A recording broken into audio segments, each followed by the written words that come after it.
ಸಿಂಹ ರಾಶಿಯವರೇ, ಕಾಡಿಗೆ ಒಬ್ಬನೇ ರಾಜನಿದ್ದಂತೆ ನಿಮ್ಮ ಬದುಕಿಗೂ ನೀವೇ ಅಧಿಪತಿ ಎಂಬ ಗತ್ತು ನಿಮ್ಮದು.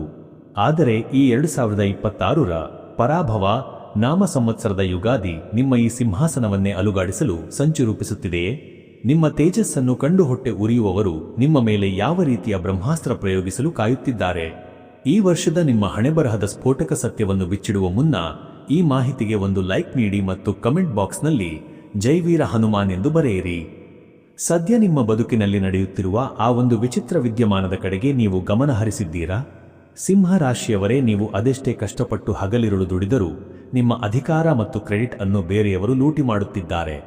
ನಾನು ಎಲ್ಲರಿಗೂ ನೆರಳು ನೀಡುವ ಮರವಾಗಿದ್ದರೂ ನನ್ನ ಬುಡಕ್ಕೆ ಕೊಡಲಿ ಪೆಟ್ಟು ಬೀಳುತ್ತಿದೆಯಲ್ಲ ಎಂಬ ನೋವು ನಿಮ್ಮನ್ನು ಕಾಡುತ್ತಿದೆ. ಪ್ರಮುಖವಾಗಿ ನಿಮ್ಮ ವೃತ್ತಿ ಕ್ಷೇತ್ರದಲ್ಲಿ ನಿಮ್ಮ ಕೈ ಕೆಳಗಿರುವವರೇ ನಿಮಗೆ ಎದುರು ನಿಂತು ಉತ್ತರ ನೀಡುವ ಕಾಲ ಬಂದಿದೆ. ಈ ವರ್ಷ ಆರ್ಥಿಕವಾಗಿ ನಿಮಗೆ ಬರಬೇಕಾದ ದೊಡ್ಡ ಮೊತ್ತದ ಹಣವನ್ನು ನಿಮ್ಮ ಆಪ್ತರೇ ತಡೆಹಿಡಿಯಬಹುದು ಅಥವಾ ಆ ಹಣದ ದಾರಿಯನ್ನೇ ಬದಲಿಸಬಹುದು. ನಿಮ್ಮ ಮನೆಯೊಳಗೆ ಗೌರವದ ಕೊರತೆ ಎದುರಾಗುತ್ತಿರುವುದು ಮತ್ತು ನಿಮ್ಮ ಮಾತುಗಳಿಗೆ ಬೆಲೆ ಇಲ್ಲದಂತಾಗಿರುವುದು ನಿಮ್ಮನ್ನು ಮಾನಸಿಕವಾಗಿ ಜರ್ಜರಿತಗೊಳಿಸಿದೆ. ಶತ್ರುಗಳು ನಿಮ್ಮ ಎದುರು ಬಂದು ಹೋರಾಡುವ ಧೈರ್ಯ ಮಾಡದಿದ್ದರೂ ನಿಮ್ಮ ಬೆನ್ನ ಹಿಂದೆ ನಿಮ್ಮ ಹೆಸರನ್ನು ಕೆಡಿಸಲು ಹೂಡಿರುವ ಅಪಪ್ರಚಾರದ ಬಲೆಯಲ್ಲಿ ನೀವು ಸಿಲುಕುವ ಸಾಧ್ಯತೆ ದಟ್ಟವಾಗಿದೆ.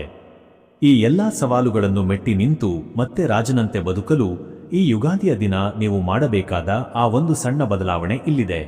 ಈ ಹೊಸ ವರ್ಷದ ಮೊದಲ ಸೂರ್ಯೋದಯದ ಸಮಯದಲ್ಲಿ ಒಂದು ತಾಮ್ರದ ಪಾತ್ರೆಯಲ್ಲಿ ನೀರನ್ನು ತೆಗೆದುಕೊಂಡು ಅದಕ್ಕೆ ಕೆಂಪು ಚಂದನ ಮತ್ತು ಕೆಂಪು ಹೂವನ್ನು ಹಾಕಿ ಸೂರ್ಯನಿಗೆ ಅರ್ಘ್ಯವನ್ನು ಅರ್ಪಿಸಿ. ಈ ಸಣ್ಣ ಕ್ರಿಯೆ ನಿಮ್ಮ ಕಳೆದುಹೋದ ಆತ್ಮವಿಶ್ವಾಸವನ್ನು ಮರಳಿ ತರುವುದಲ್ಲದೆ ನಿಮ್ಮ ಶತ್ರುಗಳ ಸಂಚನ್ನು ಪುಡಿ ಮಾಡಲಿದೆ. ಹೆಚ್ಚಿನ ಮಾಹಿತಿಗಾಗಿ ಈ ಮೇಲಿನ ನಂಬರ್ಗೆ ಕರೆ ಮಾಡಿ.